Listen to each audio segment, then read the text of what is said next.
तीन प्रकार से रूप धारण करता है दूसरों के कल्याण के लिए। एक रूप में तो सतलोक में रहते हैं अपने ओरिजिनल शरीर में, और दूसरी तिथि उनके यहाँ शरीर धारण कर प्रकट होने की है, शिशु रूप धारण करके आते हैं। और तीसरी यह है कि वो जब चाहे तब प्रकट हो जाते हैं अन्य रूपों में। गरीबदास जी कहते हैं अनंत कोट अवतार हैं ये नौ चित में बुद्धि नासी, खालक खिल खलक में है 6 ऋतु 12 मास।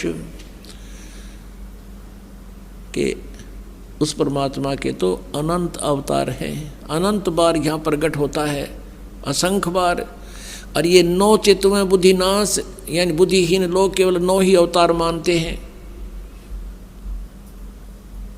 और वो खलक खेल खलक में, ये इन 9 अवतारों को ही भगवान मान रहे हैं। उस परमात्मा के अनंत अवतार हैं और वो खलक खेल खलक में 6 ऋतु 12 मास।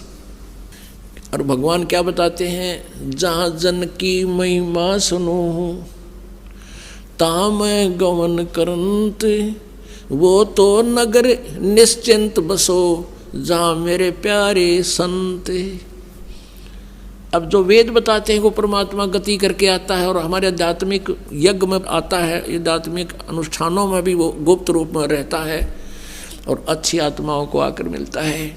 और वो परमात्मा स्वयं भी कहते हैं जहाँ जन से महिमा सुनो, जहाँ मेरी महिमा चलती है, जहाँ मेरा ज्ञान प्रचार होता है, तहाँ मैं गमन करंत, वहाँ मैं पहुँच जाता हूँ। एक पल में पहुँचूंगा, क्षण एक में जन अपने के काज, हिरण्यकशिपु जो मार दूं और नरसिंह धर लूं साज।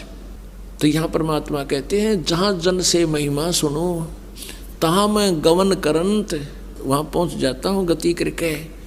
और वो तो नगर निश्चिंत रहो जहाँ मेरे प्यारे संत, जहाँ मेरी प्यारी आत्मा है, कहते हैं उस नगरों को भी हानि नहीं होगी।